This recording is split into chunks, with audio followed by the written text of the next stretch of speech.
แล้วหลุดไปแล้วไปไหนแล้วแยกเขียนแล้ว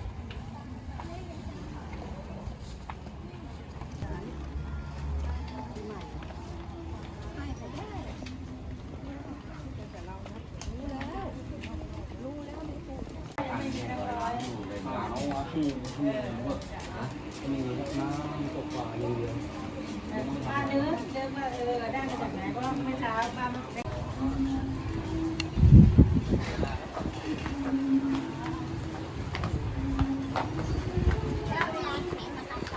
ก็ช่วงเย็นนะครับหลังจากของสื่อเสร็จก็ต้องเอาผ้าเช็ดผักทั้งหมดนะครับ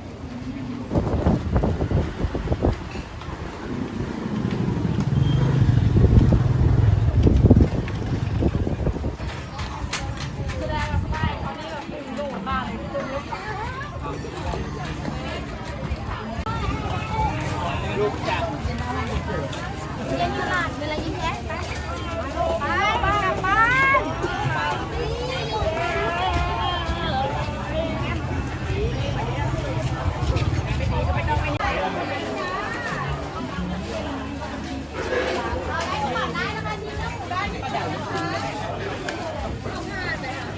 เฮ้ยแม่มาที่แล้วมาเลยแม่ไปนู่นแล้ว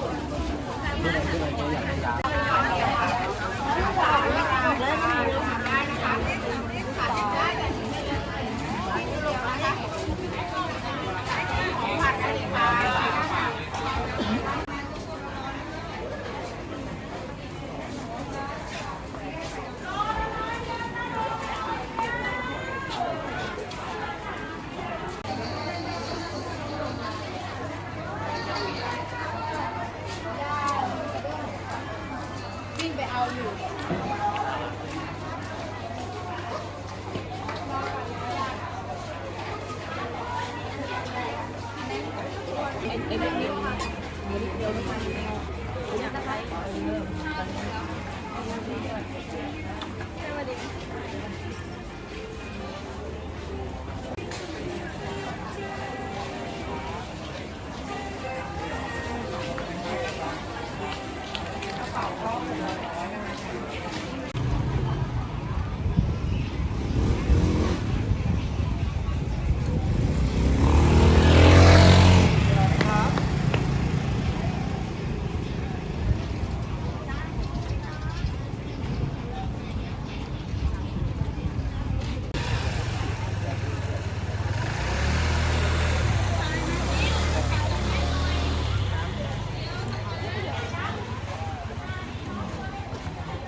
บ้านคงไม่มีรถแล้วหรอก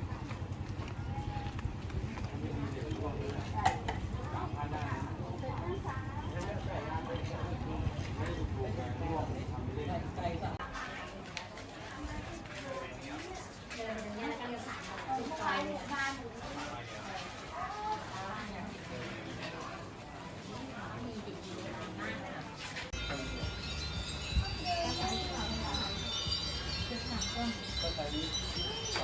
200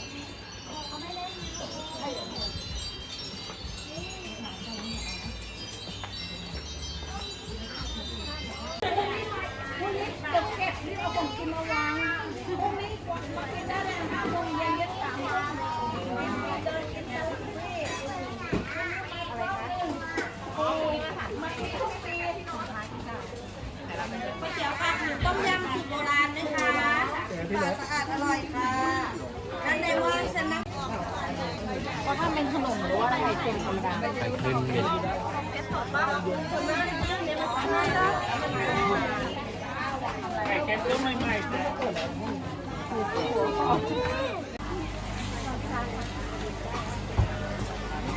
ฟังมาจ้าหนู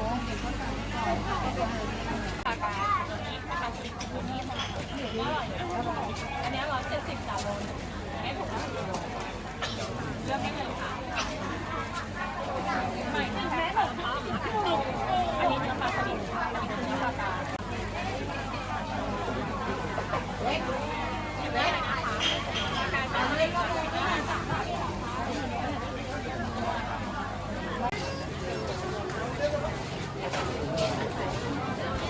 เอานี่ออกมาต้องกลับบ้านพอดีออกครบรอบ